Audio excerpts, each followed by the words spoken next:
안녕하세요. 모여라 서학개미 구독자 여러분. 오늘은 정말 많은 분들의 속을 태웠을 그 이름 하이퍼스케일 데이터, 티커는 GPUS에 대해 한번 속속들이 파헤쳐 보려고 합니다. 원래 이 회사의 이름은 어울트 얼라이언스였는데 AI와 비트코인이라는 뭐랄까 시대의 가장 핫한 키워드를 등에 업고 정말 화려하게 변신했죠. 그 계획이 너무나 그럴듯해서 많은 사람들이 제2의 엔비디아를 꿈꾸게 만들 정도였습니다. 하지만요, 그 화려한 변신 뒤에는 수많은 투자자들의 정말 처절한 눈물이 숨어 있었습니다. 과연 그 찬란했던 꿈은 어떻게 악몽으로 변해버린 걸까요? 자, 이 숫자 한번 보시죠. 마이너스 96.34%. 이게 2025년 딱 1년 동안 GPS가 보여준 성적표입니다. 이게 무슨 뜻이냐면요. 만약 여러분이 이 회사에 1,000만 원을 투자했다? 그러면 1년 뒤에 여러분 계좌에는 40만 원도 채 남아있지 않다는 얘기입니다. 상상만 해도 끔찍하죠. 누군가에게는 정말 큰 희망이었을, 또 누군가에겐 평생을 모은 돈이었을 그 자금이 바로 이 숫자와 함께 그냥 공기 중으로 사라져버린 겁니다. 이건 단순한 주가 하락이 아니에요. 이건 재앙이죠. 그래서 오늘 우리가 던져야 할 질문은 아주 명확합니다. 도대체 어떻게 이런 일이 일어날 수 있었을까? 무엇이 잘못된 걸까? 그리고 어쩌면 가장 중요한 질문일 텐데요. 이 잿더미 속에서 혹시라도 희망의 불씨를 찾아볼 수 있을까? 아니면 그냥 모든 걸 인정하고 떠나야 하는 걸까? 희망과 절망이 교차하는 이 주식의 진짜 얼굴, 지금부터 하나씩 제대로 벗겨보겠습니다. 자, 그럼 먼저 이 회사가 우리에게 어떤 달콤한 꿈을 팔고 있는지 그들의 이야기부터 한번 들어보겠습니다. 바로 긍정론, 이른바 불케이스죠. 이건 회사가 투자자들한테 우리의 지금을 보지 말고 우리의 미래를 봐주세요 라고 호소하는 아주 매력적이고 거대한 이야기입니다. 회사가 내놓은 청사진의 핵심은 바로 이 3단계 AI 피벗 전략이에요.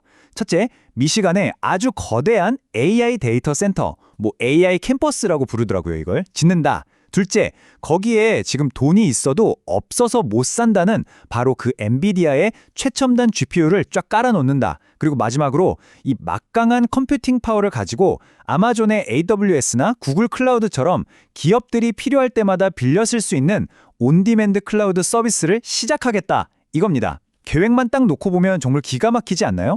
AI 시대의 석유라고 불리는 컴퓨팅 파워를 직접 하는 회사가 되겠다는 거니까요. 근데요, 이 회사의 야망은 AI에서 멈추지 않았습니다. 그들이 던진 또 하나의 승부수는 바로 디지털 금이라고 불리는 비트코인이었습니다. 그러니까 미래를 이끌어갈 두 개의 엔진, AI와 디지털 자산, 이 두 개를 모두 갖겠다는 엄청난 포부였던 거죠. 와, 여기서 정말 놀라운 숫자가 나옵니다. 7,550만 달러. 우리 돈으로 환산하면 거의 1,000억 원에 가까운 돈이에요. 이게 2025년 말 기준으로 GPUS가 보유하고 있던 디지털 자산, 즉 비트코인의 가치였습니다.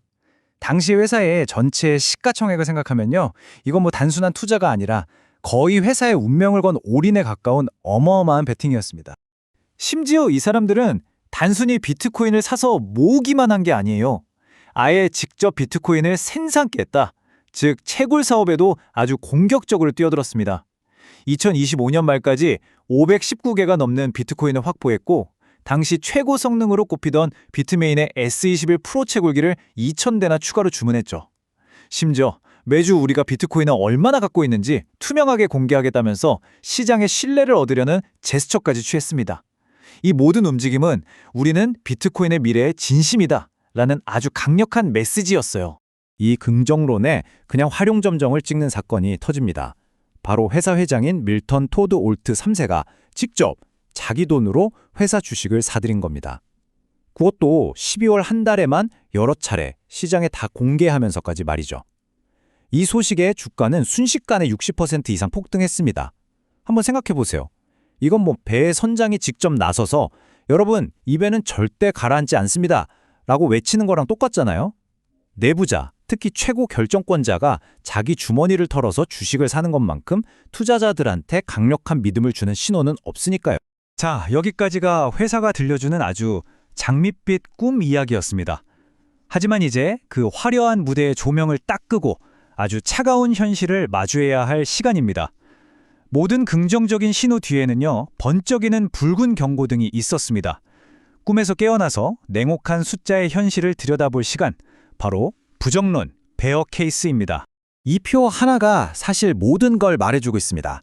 2025년 3분기에 매출은 전년보다 32% 가까이 줄었어요. 그런데 더 끔찍한 건 순손실입니다. 손실액은 무려 76%나 더 늘어났어요. 이게 무슨 말이냐면 버는 돈은 줄었는데 잃는 돈은 훨씬 더 많아졌다는 최악의 시나리오인 겁니다. 여기 순이익률 마이너스 52.69%라고 돼 있죠? 100원어치 물건을 팔면 52원이 손해라는 뜻이에요. 사업을 하면 할수록 손해가 눈덩이처럼 불어나는 그런 구조인 거죠. 재무제표 너무 복잡하다 하시는 분들을 위해서 기업의 파산 위험을 알려주는 신호등 같은 지표가 하나 있습니다. 바로 알트만 Z스코어라는 건데요. 뉴욕대 교수가 개발한 공식인데 수십 년간 기업의 부도 가능성을 예측하는데 아주 유용하게 쓰여왔습니다. 보통 이 점수가 1.8점 아래면 위험 신호, 즉 위험구역에 들어섰다고 보거든요. 과연 GPUS의 점수는 어땠을까요? 마이너스 5.22. 정말 충격적인 숫자죠. 이건 단순히 위험구역에 있는 정도가 아닙니다. 파산 가능성이 매우 짙은 영역, 그 가장 깊숙한 곳에 있다는 의미예요. 재무적으로 이 회사가 얼마나 벼랑 끝에 서 있는지를 이보다 더 명확하게 보여주는 숫자는 아마 없을 겁니다. 여기서 근본적인 질문이 생기죠. 아니, 이렇게 매 분기마다 엄청난 돈을 까먹고 있는 회사가 대체 무슨 돈으로 AI 데이터 센터를 짓고 비트코인을 사들일 수 있었을까요? 그 돈 다 어디서 났을까요? 네, 바로 기존 주주들의 주머니를 터는 것이었습니다. 회사의 자금 조달 방식은 유상증자였습니다. 쉽게 말해서 돈이 필요할 때마다 새로운 주식을 계속 찍어내서 시장에다 파는 거예요. 문제는 그 빈도와 규모입니다. 11월에 1억 2,500만 달러어치 주식을 팔아치우고 한 달도 안 돼서 12월에 또 5천만 달러어치를 팔겠다고 발표합니다. 이런 행동은 시중에 돌아다니는 주식 수를 늘려서 내가 가진 주식 한 주의 가치를 계속 떨어뜨립니다. 마치 피자 조각이 많아질수록 내가 가진 한 조각의 크기가 점점 작아지는 것과 똑같은 원리죠. 이걸 주주가치 희석이라고 부릅니다. 이렇게 끝도 없이 주식을 발행하니까 결국 개인 투자자들의 신뢰는 완전히 무너져 내렸습니다. 레딧 같은 투자 커뮤니티에서는 이거 완전 펌프앤덤프 아니냐, 경영진이 AI나 비트코인 같은 좋은 소식 일부러 터뜨려서 주가 띄운 다음에 비싼 값에 주식 팔아치우고 있다는 비난이 쏟아졌습니다. 미래를 위한 투자가 아니라 기존 주주들을 희생시켜서 회사를 그냥 연명시키고 있다는 의심이 걷잡을 수 없이 커진 거죠. 이런 불신이 그냥 나온 게 아닙니다. 과거 행적을 보면요, 위험 신호가 한두 개가 아니었어요.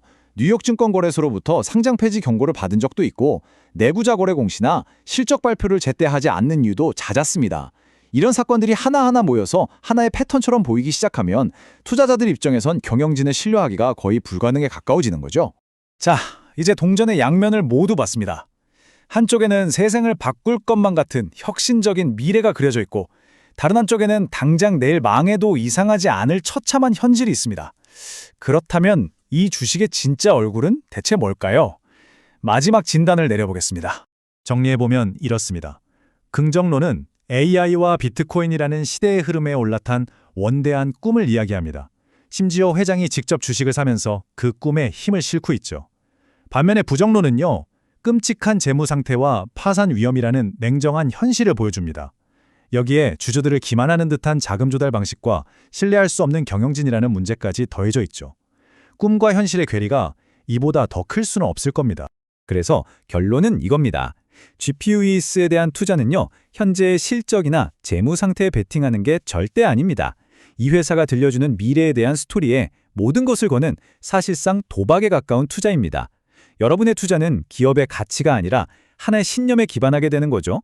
그 스토리가 현실의 모든 어려움을 이겨낼 수 있다는 그런 믿음 말입니다.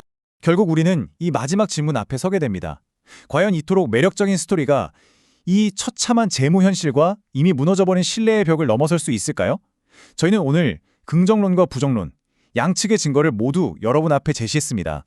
검사의 주장과 변호사의 주장을 모두 들으신 셈이죠. 이제 이 증거들을 바탕으로 최종 판단을 내리는 것은 배심원단인 가로 여러분의 몫입니다.